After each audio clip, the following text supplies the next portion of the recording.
As most of you know, I am in Colorado at a writers' conference, but you don't know, or maybe guess, is that God would hook me up with amazing people.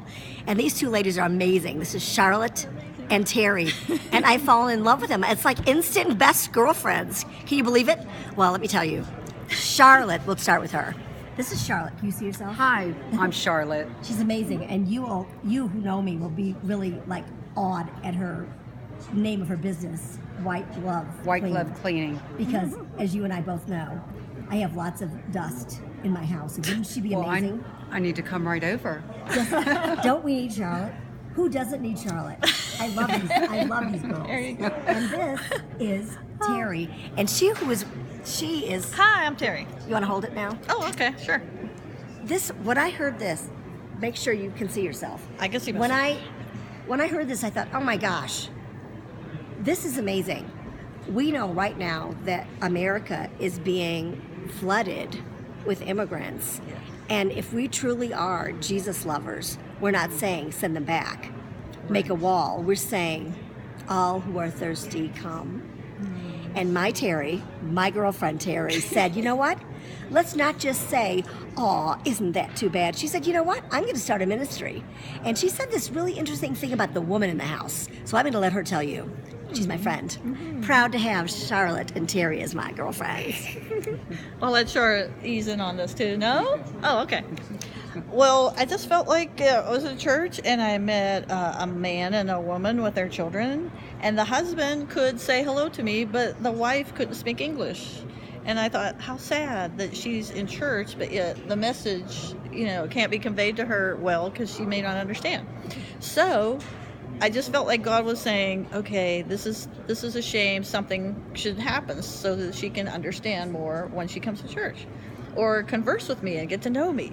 So I just felt like a few things were put in my place that God was saying, okay, this is a ministry that's needed. Why don't you start it? See if your church will let you. So I went to I guess he's the missions pastor, and he was very supportive. He said, yes, go and run with it. I like to teach, and God has used me to start other things like volleyball and stuff like that for kids. But this is an adult ministry. These women, sometimes their husbands go to work, they learn English well, they use it a lot, but their husbands are too tired at the end of the day to speak English still. So they will still speak their native language. And their children would have to be interpreters for them because they aren't learning English, because they're not getting out of the house enough. So God just helped me grow this ministry. We have 3 steady teachers now besides me, and it's coming along. We only have like 9 or up to 14 people at a time, but we've got Asians, a Korean, Hispanic, different. We've had Vietnamese person visit, and yeah, they are learning what they can from where they're at right there, what level they're at. So it's been a blessing. These people, I didn't have a heart for Asian people much before, but now I see how loving they are, and they do want to please you too, and they're very respectful. So you can be a teacher. I always wanted to be a teacher, but never went to school for being a teacher, but I love teaching my kids as they grew and all. So this is a chance for me to get that passion out.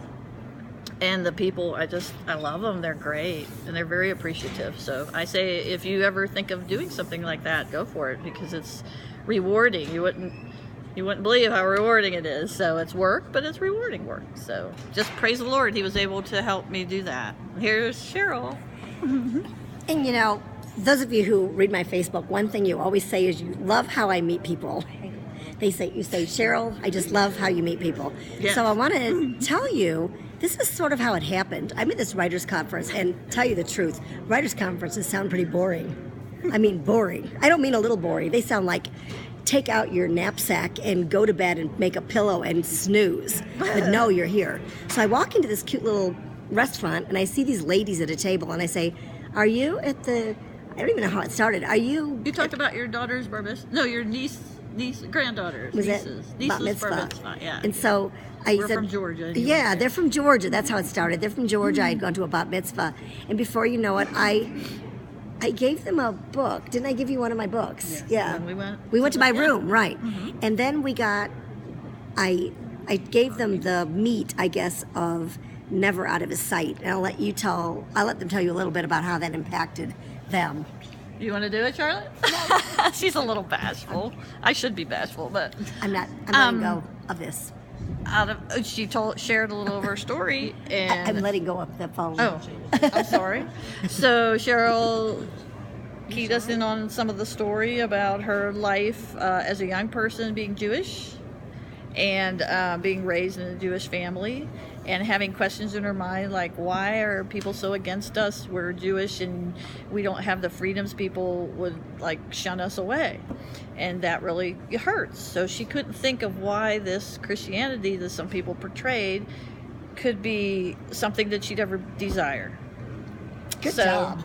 So asking those questions in her heart and having people like a person she had worked with at a school and who also was a teacher shared that he was a Christian and he saw that God work in his life and did several things in his life when he would have issues and that really would turn things around for him. So sharing that was really impactful. And then how her husband became a Christian where he didn't even want to have anything to do with this, and he was like controlling her to stay Jewish and didn't want her to go to the Christian functions. He just had a epiphany too, where someone shared with him and it impacted him. So he's a Christian now too, and heard the love of God, and it was amazing. It's just inspirational. So we were thrilled to meet Cheryl. And I'm thrilled to meet these new girlfriends. And guess what? I have yet to be at one meeting from the conference. I have not gone to one. So I'm glad that you all did not donate money for me to come here, because I've just had a good time with Charlotte and Terry. Bye-bye.